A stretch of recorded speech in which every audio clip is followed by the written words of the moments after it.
Cluzel, bonjour. Bonjour David. Vous avez eu la chance d'accueillir Prince au Grand Palais, que vous présidiez à l'époque, pour 2 concerts exceptionnels et un peu surprise, c'était en 2009. Ces 2 concerts se sont montés dans des conditions assez exceptionnelles, il faut nous raconter, c'est un moment important de votre vie professionnelle à vous. Et pour celle du Grand Palais, du renouveau, il faut se souvenir qu'il y a 6 ans, le Grand Palais n'avait peut-être pas la brillance et l'effervescence qu'il y a aujourd'hui. Et véritablement, ce concert de Prince nous a complètement aidés dans ce que nous voulions faire là-bas. Nous le devons, à vrai dire, à Karl Lagerfeld et à son défilé Chanel qui a lieu au Grand Palais sous la Verrière. Il avait invité Prince comme il invite toujours des artistes de premier plan. Je crois que pendant le défilé, Prince a été séduit par les 20 000 mètres carrés de la Verrière. Il faisait beau, c'est un endroit exceptionnel. Bon. Le lendemain, c'était le mercredi, on a reçu un appel de son agent nous disant, voilà, Prince voudrait faire un concert au Grand Palais. Êtes-vous disponible dans les jours qui viennent ? Il se trouvait que nous étions disponibles pour le week-end. Combien de temps après ?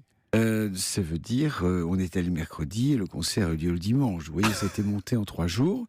L'après-midi, Prince est venu avec son producteur technique en France, Bernard Dain, d'Encore Production. Je me souviens très bien, il est sorti de sa grande limousine, vêtu dans un costume quasi de scène, avec des diamants partout, enfin, un personnage extravagant. En particulier, à l'oreille, il avait un énorme bijou de diamants qui lui faisait ressembler au Dr Spock, vous savez, dans la série Star Trek. Voilà. Et cet homme extravagant, à peine est-il entré sous la verrière du Grand Palais, il était entouré de mes équipes, l'équipe de Bernardin. Il dit, bon voilà, je veux la scène là, il va y avoir un carré VIP là. L'acoustique, ah oui, alors il a regardé, c'est compliqué, oui, il faut ça. Les grassins, il nous a demandé la jauge. À partir de la jauge, il a dit, oui, bon, pour rentabiliser, il me faut 2 concerts. Et on a monté ça en un temps record avec nos équipes techniques et celles d'Encore Production. Et il a fait ses premières répétitions simplement le dimanche matin. Le premier concert a dû avoir lieu à 16h. Le deuxième devait être à 21h. Et les 2 concerts étaient forcément dans une ambiance très différente parce que le concert de l'après-midi, c'était un concert dans la journée. Donc vous avez toute la lumière qui vient de l'immense verrière du Grand Palais. Donc tout ce qui peut faire un concert, le jeu des lumières, tout ça, bon, ça n'existait pas.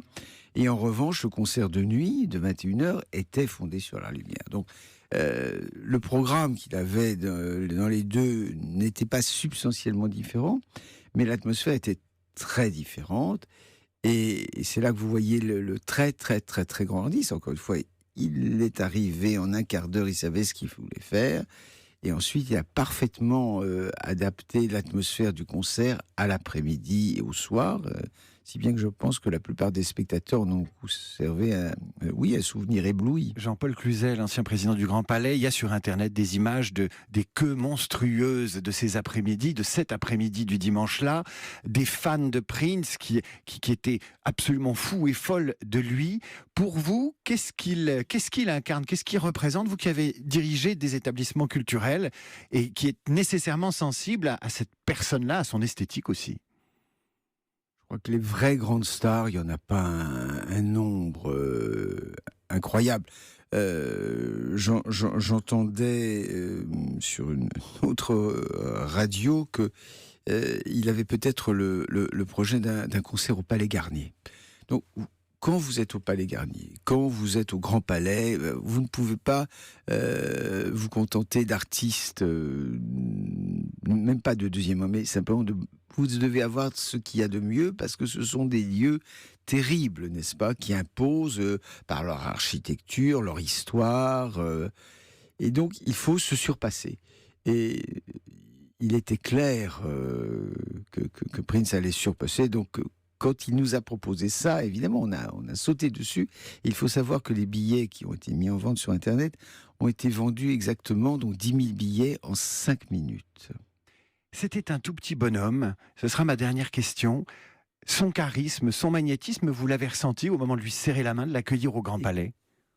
il était petit, mais vêtu d'une manière si extraordinaire.